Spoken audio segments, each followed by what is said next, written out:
2C. Hermes was the Greek god of boundaries, travelers, shepherds, thieves, poets, commerce, etc. He was pretty much the intermediary for any kind of exchange, transition, or crossing over.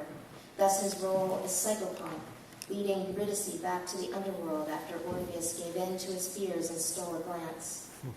The Romans adapted him as Mercury and kept him in the same outfit, winged hat, winged sandals, winged staff. Julius Caesar remarked that Mercury was a popular god with conquered populations. They often melded his attributes with gods of their own. The Flash was created for DC Comics in 1940, and he had numerous incarnations. The first, the Golden Age Flash, was Jay Garrick, a college student who, after inhaling heavy water vapors, gained incredible speed. In public, his body would vibrate so fast that his face was always blurred and no one could ever identify him. The second, the Silver Age Flash, was police scientist Barry Allen, who enjoyed reading comics about the Golden Age Flash. One day in the lab, a bolt of lightning hit and he was bathed in chemicals which gave him great speed. In an homage to the first Flash, he donned a similar outfit and purpose. Eventually, he discovered that he could move so fast that he could jump time. His power became temporal. While time traveling in the past, he met the Golden Age Flash, and they became fast friends.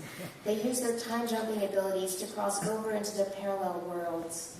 Neither Flash should be confused with the somewhat more poignant Pietro Django Maximoff, a.k.a. Quicksilver, depressed and addicted to the crystal shards of Terrigen mist that jut from his chest.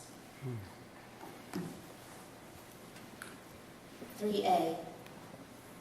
Soon you see that you're coming to the center of the forest, and there's a wide clearing with a house there. It's your house, and it's exactly the kind of house in which you would most like to live. You take out the key and open the door. You can close and lock it behind you if that makes you feel safer. You know that your favorite room is in the basement. You find the stairway and begin to go down. First step, second step, third. When you get to the bottom, you know which door opens to your favorite room, and you go in there. In that room is exactly what you would want in a room. The kind of light, the temperature, everything is what you want. In the corner is a comfortable couch. You lie down on it and ask yourself, what are your goals? What do you hope to accomplish and create? And you know the answers.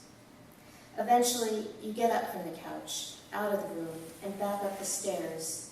First step, second step, third.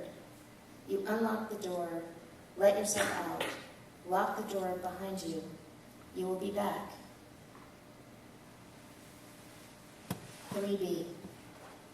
There will be three parts that first appear separate, but then form a connection of liquid silver.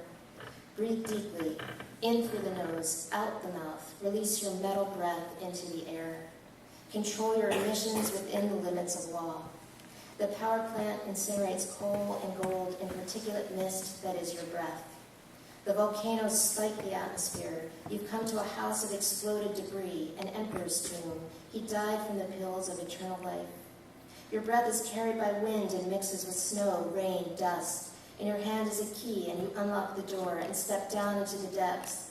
There is light streaming, a connected world with multiple paths. Your breath alloys with silver, gold, and tin, but not iron.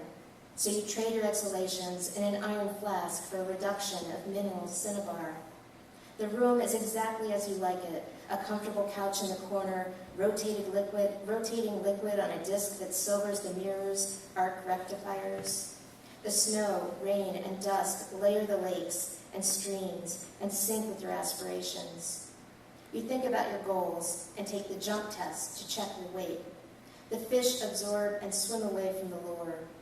You measure the temperature with thermometers, barometers, thermostats. A spider bites your silver skin. You ask yourself if you are safe in an inoculation of light. The sparrow eats the spider. Listen carefully. You can hear the illegal miners refining gold and silver ore, and their fishing lures, violent poison, cumulative poison. Separating the fur from the pelt, the fish return your breath as liquid silver. Look at yourself in the mirror. You get up and leave the room, lock the door behind you. First the tremors in the hands, then eyelids, lips, and tongue. You take the path back into the forest and walk toward the river. Vivid dreams delivered, restless sleep. You pass the clearing, now on your left, but the animal is no longer there. Memory loss. You send your thanks to it anyway. Cough. You pass the other clearing, now on your right, and although the animal is no longer there, you send it your thanks. Psychotic reactions, delirium, hallucinations. When you emerge from the forest, you look up at the sky, and you can see that the light has changed, and a little time has passed. 3C. Has that been there the whole time? No. Okay. This is the last part. 3C. The chemical symbol for mercury is Hg, which stands for hydrargyrum. The Latin is Greek for liquid silver. It's named after the Roman god Mercury, perhaps because of its liquid state. It won't stabilize into fixed form unless it's 39 degrees below zero. It runs amok. At 680 degrees, it rises in fumes. The metal was once thought to prolong life. China's first emperor went insane and died from mercury pills that he hoped would make him immortal. Mercury alloys easily with silver, tin, and gold, and is often used to extract those metals from mines. But it doesn't amalgamate with iron, so an iron flask is considered safe storage. Although it's incredibly poisonous, mercury is easy to find everywhere. It's used in barometers to ascertain the weight of the atmosphere. It's used in mascara. It's also extensively used in medicine and can be found in antiseptics, antidepressants, and vaccines. When my father was just starting out as a chemist, he and his lab partners would take the mercury jump test. They mark the height of their jumps the way a parent marks the height of a growing child. If, in future days, you can't make the jump, it means the mercury is weighing you down. It was a heavy metal joke.